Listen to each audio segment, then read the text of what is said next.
गुढीपाडव्याच्या मंगलदिनी आनंदोत्सवाच्या पार्श्वभूमीवर एक वेगळीच गुढी उभारली गेली आहे। अकोला जिल्ह्यातील बार्शी टाकळी तालुक्यातील बहिरखेड येथील शेतकरी किरण पाटील ठाकरे यांनी सरकारच्या कृषी धोरणांवर तीव्र रोष व्यक्त करत कर्जमाफीची गुढी उभारली आहे।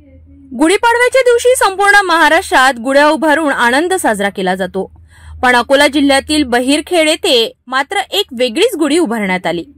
शेतकरी एल्गार समितीचे अकोला वाशिम जिल्ह्याचे समन्वयक किरण पाटील ठाकरे यांनी ही गुढी उभारली। त्यांनी पारंपरिक गुढीला फाटा देत कर्जमाफीची गुढी उभारून सरकारच्या कृषी धोरणांवर प्रश्नचिन्ह उपस्थित केले आहे। या गुढीवर सोयाबीनच्या माळा, कापसाचा हार, संत्र्यांची माळ लावण्यात आली। मुख्यमंत्री देवेंद्र फडणवीस यांच्या कर्जमाफीच्या आश्वासनाचा फोटो या गुढीवर झळकतोय। शिवाय कोरा सातबारा, शेतकऱ्यांच्या आत्महत्यांचे प्रतीक म्हणून एक विदारक छायाचित्र आणि खते, बियाणे व औषधांवरील जीएसटीचे प्रतीकही या गुढीवर लावले गेले आहे। किरण पाटील ठाकरे यांचा हा विरोध शेतकऱ्यांच्या व्यथा आणि शासनाच्या अपयशाचे प्रतीक आहे। त्यांचा स्पष्ट सवाल आहे की शेतकऱ्यांना कर्जमाफीचे फक्त आश्वासन का दिले जात आहे, प्रत्यक्षात मदत का दिली जात नाही।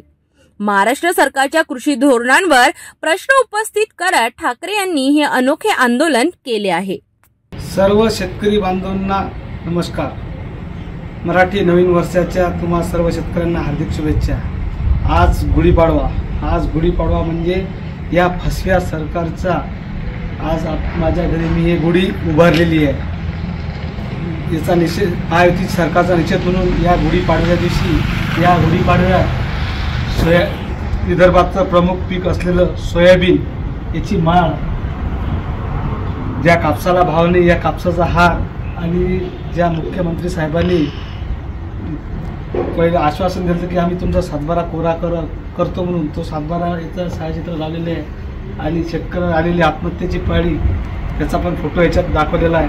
त्यानंतर शेतकऱ्या कर्जमाफीचं फडणवीस साहेबांचं आश्वासन याचं छायाचित्र पण या गुढीत उभारलेलं आहे। त्यानंतर शेतकऱ्यांना मोठ्या प्रमाणात लागणारी खते, बियाणे आणि औषधीवर जीएसटी यानं शेतकऱ्याचं कंबरड मोडलेलं आहे, ते जीएसटीचं फलक।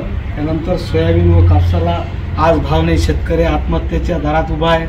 कर्जमाफीची घोषणा करून कर्जमाफी होत नाही आणि कर्जमाफी बँकावाले तगादा होत आहे।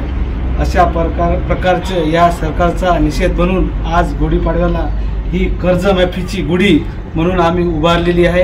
ही कर्जमाफीची गुढी राज्यातील शेतकऱ्यांच्या वेदना मांडणारी आहे।